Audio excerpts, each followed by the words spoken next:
Happy New Year, everybody. It is so nice to see well, I was about to say it's so nice to see everybody, even though I can't see anybody or I can't hear anybody because you're listening to this. That's neither here nor there. Happy New Year. Hope everybody's New Year is starting off well, even though I know some of you aren't having a great New Year so far. You're already looking at 2022 and saying this is an extension of that. But with that said, hey, it's a marathon, not a sprint. So you have time. But happy New Year to everybody, and I hope you all have a good year. Unless you're doing bad things, and I hope you don't have a good year, but that's a whole nother story. Hey, let me get into this because I have things to do. I try to stay away from young people stuff, the stuff that younger people deal with. Every now and then, me and Reggie would talk about some things. I remember we got into this whole thing about Cardi B and Offset and all of that stuff. And it just felt icky because I'm old enough to be their dad, I guess, or at least older uncle or something like that. But with that said, there are times when younger people that do things that impact society and specifically our culture on the whole. And when I refer to our quote unquote culture, I mean Black culture. You hear people talk all about the culture all the time, but it's weird that people are always afraid to say the Black part, and that's really what we're referring to. Anyway, I want to talk about this Tory Lanez, Megan Thee Stallion stuff. And for people that don't know, Megan is 27. She's a 27-year-old rapper that was, quote, dating another 30-year-old rapper that went by the name Tory Lanez, goes by the name Tory Lanez. That's his stage name or whatever. And the reason that I say quote and use the air quotes when referring to them dating is because I really don't know the extent of what the relationship was that they had. From what I read, and unfortunately, I've read way too much about all of this over the past week. They were allegedly sleeping together. And according to Tory's attorney, and cryptically according to Tory and social media posts, because that's what everybody does, post stuff on social media, Tory was exposed. Tory was exposed for sleeping with both Megan and Megan's assistant at the same time. Now, with that said, both Megan and her assistant, they denied this. Anyway, one night after a party, allegedly at Kylie Jenner's house, another irrelevant piece of information, Tory and Megan got into an argument, which led to Tory shooting Megan in both of her feet. Okay, interesting, according to Megan. Megan also said that Tory, before he shot her, yelled out, quote, "Dance, bitch." Yeah. To make a long story short, there was a trial and Tory was found guilty of, let me get these straight, assault with a semi-automatic handgun, carrying a loaded unregistered firearm in a vehicle, and discharging a firearm, and particularly with gross negligence. At the time that this particular episode was recorded, he's awaiting sentencing, which could be 20 years, up to 20 years in prison, and or deportation. Tory was born in Canada, for people that didn't know, and that is the backstory of all of that. The reason that I'm talking about this now is because of the response of their peers to all of this. And when I refer to their peers, I mean their peers in the rap hip hop industry. I say rap hip hop as if I'm not a part of it. Well, I'm not part of the industry, but I am part of the culture. Anyway, it's neither here nor there. Um, the majority of what I've heard, mostly from men in the industry, um, is they're taking more of a hands-off approach. It's so funny to hear many of these people, specifically guys that have opinions about everything, and some of them are paid. Many of them are paid to give their opinions on various social media platforms, TV shows, radio shows, whatever. But despite being paid to give their opinions and their willingness to give opinions on almost everything, all of a sudden, these same people are saying things like, well, we need to wait to see how all of this plays out. And there are two sides to every story. And, both sides said things that were lies and stuff like that. Even now that there's a verdict, A lot of guys, most that I've heard, are playing the middle, even still. And then there's some like Drake, who I do like as a rapper, and excuse me, like Drake on his latest album with 21 Savage, who subbed Megan on a verse. Let me get this right because I want to quote this accurately. Um, on the album, he says, "This bitch lie about getting shots, but she's still a stallion. She don't even get the joke, but she's still smiling." So a lot of people took that as a shot at Megan Thee Stallion. Um, and it's hard to disagree with that. It seems like it was pretty directed. Anyway, and since that, I've heard guys in the industry actually defending the verse, saying that, this is just hip hop and just the way that hip hop goes, and you get to like make little witty rhyme plays with things that happen and whatever, blah blah blah. And I specifically mean this about DJ Envy of the Breakfast Club, because he's one of the main ones that was taking that stand. All right, it's all just a part of hip hop. It's funny because back when Reggie, yes, that Reggie, was doing the show, when he was on the show regularly, we would often talk about how men and women might love each other, but not like each other. And that goes especially in the Black community, unfortunately. And when men can't condemn this, and I'm talking about the passive way and not the passive way that I've heard people say, well, yeah, he was wrong, but nah, if you can't condemn this sternly and firmly, I don't know that you can condemn anything that would happen to a woman at the hands of a Black man. It's weird. Now, with all of that said, when you listen to some of Megan's lyrics, I mean, they're not her lyrics aren't exactly bringing the genders together either. I mean, she talks about tricking dudes for money on some of her joints and all kind of stuff like that. And it seems like there's this thing amongst some female rappers, Megan in particular, where they've employed this strategy of trying to combat some of the misogyny that's always existed in hip hop with trying to match what the men do and reverse it. But that won't work. I mean, men have been disrespecting women for way too long for women to think that they can match that. Men have been doing it for too long to women and have gotten too good at doing it to women to think that women can flip it and do the same things to men and have the same effect. Nah, it doesn't work that way. But even with that said,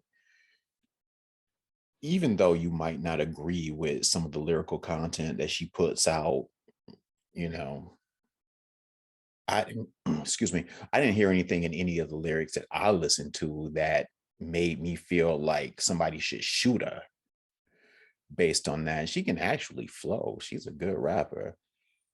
But yeah, there was nothing that would justify her being shot based over some lyrics or whatever happened that night. I mean, if you get into an argument with a woman or something like that, regardless of who started it or what the basis of it was, to pull out a gun and shoot at someone, even if you say that you were shooting at the ground and the shots ricocheted into her feet, even if you, I mean, what are we talking about here? This should be open and shut, not in terms of the court case, because that has to play out once you hear all the evidence. But now that we have a verdict, and now that we've heard everything that's happened on that night, according to several witnesses, not just Tory and not just Megan, but now that we know some of the details, the specifics of what happened, to still just be like, well, things happen, and yeah, this dude, and nah, that's fucked up, and we have to call it that. Is tripped out. The bottom line in all of this is that we all need to do better. Men, we need to do better in protecting our sisters. even though they can frustrate us. And man, oh man, can they frustrate us? We still need to stand up for them. Even if that means that we're standing up against our homeboy or a famous rapper that we just happen to like. We still have to stand up for our women. And women, it's not just men not standing up for you all. Women, you all need to stand up for yourselves as a unit. And when I say that, I'm reminded of back in the day when C. Dolores Tucker was calling out misogyny in hip hop. And she was calling out Death Row and Snoop in particular and stuff like that. And she was called everything but a child of God. And a lot of that was from women. These were women that justified the use of the word bitch in records as rappers speaking about a specific type of woman. You're not talking about me or a specific woman. Like that's not me. So you can just say it about other women as long as I don't fall into that category. That really doesn't fly. As a matter of fact, Chris Rock used to make a joke about it, about you in a club and you just hearing these dudes call you a bitch on a record, and you just like, yeah, turn it up. Long as the beat is hot, you can rock with it despite what's said on said beat. So it's interesting though. I'm also reminded of the whole R. Kelly trial and things like that. I remember I went to an R. Kelly concert, and I remember that as I drove past the venue, there were women holding up signs proclaiming his innocence. And I don't think they were the women that he was holding hostage and kidnapping and all that. These were women in the city that felt like R. Kelly was being done wrong.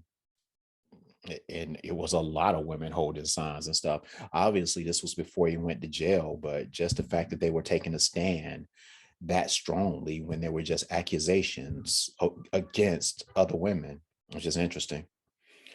I'm also reminded back in the day of Mike Tyson. He went to jail for rape, and women specifically saying that the woman Desiree Washington must have wanted it because she was in his room at 3 a.m. Now, I don't know Mike Tyson. I don't know Desiree Washington. I don't know if Mike raped Desiree or not. But I'm always amazed, and I was amazed listening to women defend Mike as if they knew for a fact that he didn't do it, like they knew him personally. Women that never met him, but just felt so strongly to speak out against a woman that they didn't know as well, and just pointing to the fact that she was in a place that she shouldn't have been at. So she must have been with it and is just trying to extort him for money. Okay. And I'm also reminded of, and I know people don't like this, but I'm reminded of Kobe Bryant, who paid a woman off. And I never will forget this. I remember it like it was yesterday. He had a press conference at the Laker facility after he paid the woman off and she didn't show up for trial. And he was basically let off because of that. One of the first things he did in the press conference, he apologized to his wife, and then he apologized to the woman. And the quote goes, oh shoot, I wish I had looked it up, but I'm paraphrasing a little bit, but he says, I want to apologize to her. I understand why she felt the way that she felt. Like, I'm not saying that's an admission, but wow, that's something for somebody to accuse you of something and for you to apologize to her in a press conference. I just always found that fascinating. And that's one of the things that people don't talk about when they talk about Kobe Bryant. And I understand how someone's legend grows after they pass. But it is what it is. Now, with that said, I don't know Kobe Bryant. I never met Kobe Bryant. I don't know his accuser. I never met his accuser. But one of the things that amazed me about it and still continues to amaze me is how many women stand up for him, women that don't know him, have never met him, Never met the accuser, don't know the accuser. And it's just funny to me how that works. If somebody accuses somebody of something, if a woman accuses a man of something, you shouldn't run to judgment and immediately condemn the man. I don't feel like you should. You shouldn't rush to judgment and immediately condemn the woman, the accuser. You should wait to see how these things play out. I'm constantly amazed at how people will run to one side or the other. And I'm amazed at how many women will run and bear arms against another woman who's accusing someone of something, if it's a celebrity or somebody that they like. So I don't know if Mike did it. I don't know if Kobe did it. I don't, well, R. Kelly's in jail, so I guess it's been proven that he's done something. But I'm not gonna stand tall and like declare that they didn't do it. How would I know? Um, and it's just weird to me to see women run and defend guys over women who are accusing them of doing bad things. Yeah, why don't we just anyway? Uh, anyway, here we are now with another opportunity to step up, with another opportunity to boycott Tory, with another opportunity, well, with an opportunity to boycott Drake for his insensitivity. Men, we need to stand up and protect our women. But ladies, to stand for you, we need you to stand for yourselves. And you know, and in this case, it's a shame that I'm not seeing more men stand up for Megan, but I'm not seeing more women stand up for Megan as well. Um, it's fast, at least publicly. I don't know what they're doing privately, but yeah, that's the gist of what I had to say today. I'll close by talking about Anita Pointer. Anita Pointer of the Pointer Sisters. She died. She was 74, and because she was 74, I think it's old enough that I can talk about it without giving you all a lecture about going to the doctor and checking your health and all that good stuff. She lived. You know, she was what it was. But the reason I point this out in particular is because Anita Pointer was the last one of the Pointer Sisters, the original Pointer Sisters, that's alive. And now it looks like the Pointer Sisters is still going on with 3 different Pointers in the group, but the originals are all dead. That's interesting. We'll say it's sad, but is it really sad? I mean, you lived a life. You lived a life. We all going to die. But with that said, shout out to Anita Pointer. Shout out to the Pointer Sisters. My mother used to play Pointer Sisters records all the time. Yeah, not that Neutron Dance mess, even though that was a big hit for them. And I'm so excited. Not even that, the He's So Shy stuff. That's the stuff that I used to be feeling. Slow Hand, Fire, the one that Bruce Springsteen redid and all that stuff. Yeah. They did some good work. They have a star on the Hollywood Walk of Fame, even though everybody has a star on the Hollywood Walk of Fame. So I guess that really doesn't matter as much, but still, I'm done here. Ladies, look out. Men, look out for the ladies. Ladies, look out for each other. And everybody look out for themselves. God bless. Reggie, you have anything to say before we get off here? Reggie doesn't have anything to say. Again, if you want to hear Reggie's voice, go back and listen to the first 50 episodes of this joint, and you'll hear Reggie talking way too much. That's my guy, though. Love him like a brother because I have a brother, but I love him like a brother. All right, go live your lives. Goodbye.